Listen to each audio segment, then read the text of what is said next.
This channel does not promote any violent, harmful, or illegal activities. All content provided by this channel is meant for an educational purpose only. Kolkata থেকে জেলা দিকে দিকে দুষ্কৃতীদের দৌরাত্ম্য রুখতে যখন পুলিশি ব্যর্থতার অভিযোগ তুলছেন খোদ শাসক দলের নেতা মন্ত্রী সাংসদরা, ঠিক তার মাঝেই এবার ফুল টাইম পুলিশ মন্ত্রী করার দাবি তুললেন ভরতপুরের তৃণমূল বিধায়ক কাকে অভিষেক বন্দ্যোপাধ্যায়কে। হুমায়ুন কবিরের মন্তব্য, 2026 মানে আসন্ন বিধানসভা নির্বাচনে চতুর্থবার মুখ্যমন্ত্রী মমতা বন্দ্যোপাধ্যায় হবেন এবং তিনি হন, কিন্তু তার সঙ্গে স্বরাষ্ট্র মন্ত্রকে প্রশাসনের দায়িত্বে ডেপুটি করা হোক অভিষেক বন্দ্যোপাধ্যায়কে। একই সঙ্গে ভরতপুরের বিতর্কিত তৃণমূল বিধায়ক তিনি সওয়াল করলেন অভিষেক বন্দ্যোপাধ্যায়কে ফুল টাইম পুলিশ মন্ত্রী করা হোক। তাহলে এই যে খারাপ কাজগুলো হচ্ছে, মানে কোথাও কাউন্সিলরকে গুলি, কোথাও তৃণমূল বিধায়ককে লক্ষ্য করে গুলি, সেগুলো কমবে। কি বললেন হুমায়ুন কবির, শোনাই একবার।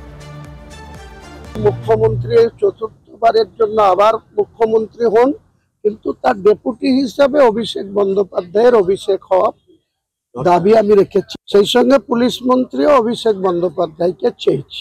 ফুল টাইমের একজন পুলিশ মন্ত্রী থাকলে আমার মনে হয় তার নজর এড়িয়ে কোনো ভালো কাজ ছাড়া কোনো খারাপ কাজে পুলিশ লিপ্ত থাকতে পারবে না। অনেক সময় সিএম এত ব্যস্ত থাকেন, আমাদের মুখ্যমন্ত্রী এত ব্যস্ত থাকেন, আমরা ইচ্ছা করলেও এনাকে যোগাযোগ করতে পারি না, বলতে পারি না। আমাদের নিজের কথা, আবেদন, নিবেদন আমরা সময় মতো পৌঁছাতে পারি না। আমি এই কারণেই বলেছি যে অভিষেক বন্দ্যোপাধ্যায় যদি অনেকটা দায়িত্ব নিয়ে নেন, তাহলে আমার মনে হয় এনাদের এই পিসি ভাইপুর যে একটা কম্বিনেশন, এই কম্বিনেশন পশ্চিমবাংলার মানুষ অনেক উপকৃত হবে। হুমায়ুন কবিরের এই বক্তব্য প্রকাশ্যে আসার পর রাজনৈতিক মহলে হইচই পড়ে যায়। তারপর আমরা যোগাযোগ করেছিলাম ভরতপুরের তৃণমূল বিধায়কের সঙ্গে। নিজের এই বক্তব্যের সপক্ষে কি সাফাই দিলেন হুমায়ুন কবির, শোনাই আপনাদের। যোগ্য উত্তরসূরি অভিষেক যখন আছে, তাদের মধ্যে যে কম্বিনেশনটা রয়েছে, সেই কম্বিনেশনে যদি অভিষেক বন্দ্যোপাধ্যায়ের ডেপুটি সিএম এ অভিষেক হয় এবং স্বরাষ্ট্র দপ্তরের দায়িত্ব দেওয়া হয়, তাহলে বাংলার মানুষের মঙ্গল হবে, আমাদের দলেরও অনেক স্ট্রং পজিশন শক্তিশালী হবে।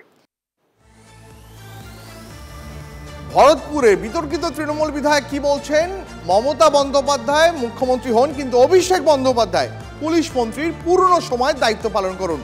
এই শুনে বিজেপি সিপিএম চুপ করে থাকবে? কি বলছেন বিজেপি নেতা জগন্নাথ চট্টোপাধ্যায়, কি বা বলছেন সিপিএম নেতা সুজন চক্রবর্তী, শোনাবো। মুখ্যমন্ত্রী আর বাংলার মেয়ে নয়, তিনি এখন হুমায়ুন কবিরের কাছে ভদ্রমহিলা, মানে এবং সেজন্য তিনি অযোগ্য মুখ্যমন্ত্রী। ভদ্রমহিলা বলা ওই স্তরে নামিয়ে আনা মমতা বন্দ্যোপাধ্যায়কে, মানে তিনি একজন অযোগ্য মুখ্যমন্ত্রী। দুই, তার মন ভালো নেই, তিনি অসুস্থ। কিন্তু হুমায়ুন কবিরের ভেবে রাখা উচিত যে ভাইপো তো উপমুখ্যমন্ত্রীতে খুশি নয়, ভাইপো তো মুখ্যমন্ত্রী হতে চায়। তো হুমায়ুন কবির সেটা বলুন যে ভাইপোকে মুখ্যমন্ত্রী করতে হবে, কারণ ভাইপো উপমুখ্যমন্ত্রীতে আর খুশি না। পিসির সঙ্গে ভাইপোকে বেশি গুরুত্বপূর্ণ বলে মনে করছেন, সেটা ভাইপো চাইছে কিনা, লোক দিয়ে বলাচ্ছে কিনা, এসব প্রশ্নে আমাদের গিয়ে কোনো লাভ নেই। তৃণমূলের সরকার, মুখ্যমন্ত্রী ন্যূনতম পক্ষে ওর পুলিশ মন্ত্রী এবং স্বাস্থ্যমন্ত্রী, ভূমির মন্ত্রী, নতুন কাউকে দায়িত্ব দিন। She is failing.